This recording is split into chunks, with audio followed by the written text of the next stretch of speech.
Ei, você aí! Ei, você mesmo! Você mesmo! Pergunte o que quiser, eu respondo o que eu achar. Pergunta o que quiser, eu respondo o que eu achar. Pergunta o que quiser, eu respondo o que eu achar. O que eu achar na Bíblia.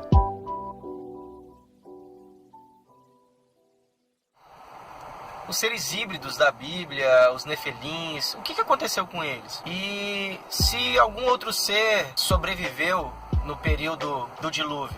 Isso ocorreu de fato? Existe base bíblica para isso? O gigante Golias, ele tem alguma ligação com esses tipos de seres? Existe alguma descendência? Fala, Pedro! Beleza, cara? Pô, que pergunta massa, velho! Nefilim, gigantes, Golias, seres híbridos, que é anjo com gente, híbrido, né? Pergunta boa. Vamos lá. Nefilim vem do hebraico, a raiz é nafal. Nafal, e aí Nefilim é o plural, entendeu?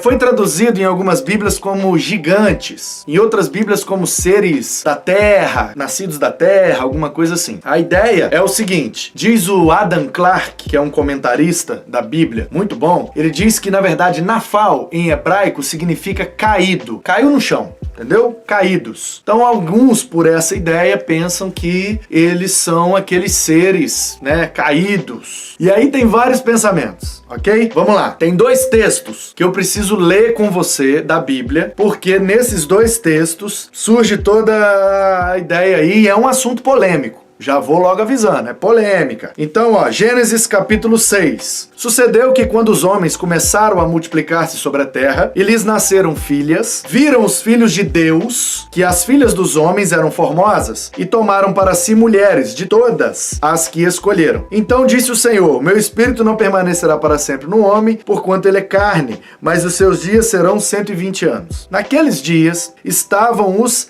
Nefilins na terra, ou gigantes, dependendo da versão. E também depois, quando os filhos de Deus conheceram as filhas dos homens, as quais lhes deram filhos, esses nefilins eram os valentes, os homens de renome que houve na antiguidade. E aí vem o dilúvio. Ou seja, está dizendo aqui que os filhos de Deus fizeram filhos com as filhas dos homens. Nesse texto aqui existe uma polêmica e a ideia é: primeiro, filhos de Deus. Quem são os filhos de Deus aí? Tem gente que diz assim, são os anjos. Anjos normais, os anjos que vieram, fizeram filho com as meninas e gerou os gigantes, nefilins. Tem gente que diz, não, são os anjos caídos, são os demônios que na rebelião lá no céu foram expulsos, vieram para a terra e, como são rebeldes mesmo, mandaram ver com as meninas e nasceu os meninos gigantes, híbridos, né? Igual você perguntou. Pois bem, aí tem uma turma que eu acho, na minha opinião, eu acho essa turma mais saudável. Não tô dizendo que eles são certos não, você tá entendendo? Tô dizendo que são mais saudáveis na interpretação, porque interpreta de um jeito mais que dá mais tranquilidade ao meu coração. Certo? Note bem, em teologia não tem resposta certa, resposta errada, existe heresia. Mas em termos de resposta, tem resposta completa e incompleta, certo? Teologia não é matemática não, cara. 2 mais 2 é 4 sempre? Não. Abre o leque e vamos observar tudo. O que der paz ao nosso coração, a gente deita e fica tranquilo. Beleza? Combinado. Então, tem uma turma que diz assim, não, filhos de Deus é uma expressão ali para simbolizar, para denotar os crentes, os descendentes de Sete, a turma que resolveu obedecer a Deus, servir a Deus, e desde o Abel, que foi um cara crente bom, passou pelo Sete, pelo Enos e o Enoque, e chegou até o Noé, e foi Abraão até embora. Os crentes. Então, filhos de Deus ali são os crentes, filhos dos homens são os carnais. A turma que não queria obedecer a Deus, a rebeldia. Por isso que Deus lambeu tudo, e logo depois, né, capítulo 7, 8, 9 ali em diante, a gente vê ali o dilúvio e tal, e foi desse jeito que Deus trouxe o juízo. Então, sobre esse texto de Gênesis 6, eu preciso que você compreenda isso. Existe a possibilidade que sejam anjos normais, que sejam os anjos rebeldes e que sejam os crentes, os servos de Deus.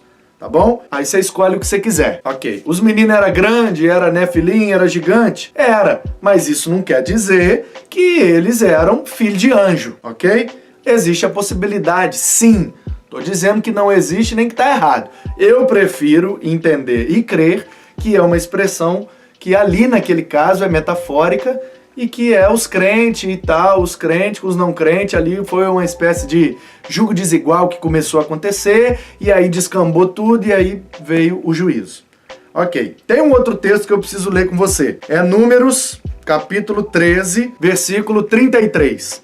Você sabe, Números 13 é o relatório dos espias, não é isso? Eles chegaram lá, vamos subir lá para Canaã, vamos tomar posse da terra. Josué, né? Ali, Moisés e a turma toda ali, Caleb, e aí pegou um de cada tribo, né? 12 espias. Vamos lá ver a terra, se a terra é boa, como é que a gente entra e tal.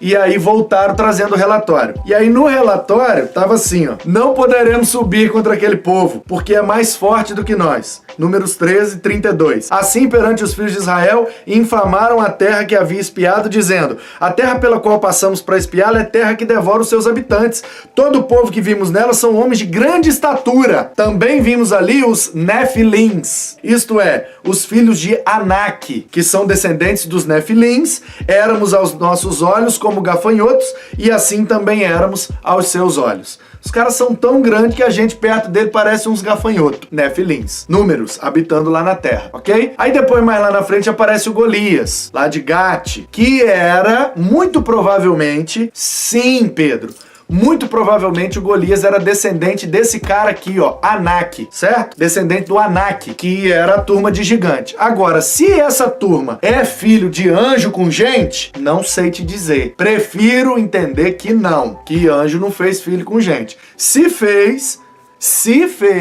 é anjo rebelde, porque Deus não permitiria uma coisa dessa, tá bom? Então, sobre os Nefilins, eles são os gigantes da Bíblia, sim, uma turma acima da média, acima da estatura, e eu quero crer que eram humanos. Uma deformidade lá, uma mutação genética, eu não sei o que aconteceu, eu sei que eles nasceram grandão e foram tendo filho grandão e tal, e pode ser que o Golias seja descendente dessa turma, sim, tá bom? Que surge ali em Gênesis 6, ali em Números 13 o pessoal já vê eles, e eles são grandes mesmo, e depois o Davi corta a cabeça, derruba na pedrinha e corta com a própria espada dele, certo? O gigantão lá. Então, é isso. Gigantes, na Bíblia diz que existe, e pode ser filho de anjo, pode ser filho de demônio, pode ser filho de gente. O que é, não sabemos. Escolhe aí uma das três e durma em paz com a sua teologia. Uma dica pra você antes de terminar. 3 livrinhos. Se você quiser pesquisar, talvez seja fácil de você achar até mesmo na internet o PDF para você assistir.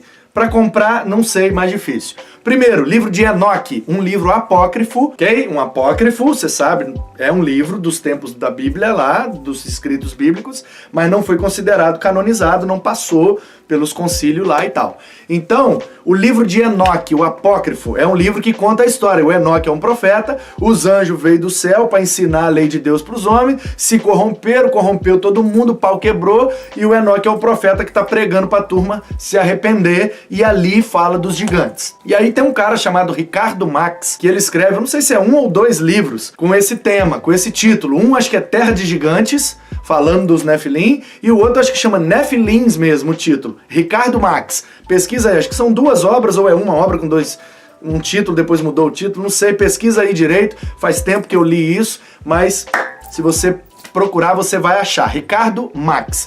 E o outro é de um cara aí também um tanto quanto polêmico, que é o Caio Fábio, que escreveu um livro com esse título chamado Nefilins. E aí ele trata ali essa história. Eu, se eu não me engano, tanto na perspectiva do Enoque, quanto do Ricardo Max e do Caio Fábio, eles têm aquela opinião de que são anjos caídos, tá bom? São anjos caídos que tchubleque tchublim com as meninas e nasceu os gigantão que é híbrido e tal.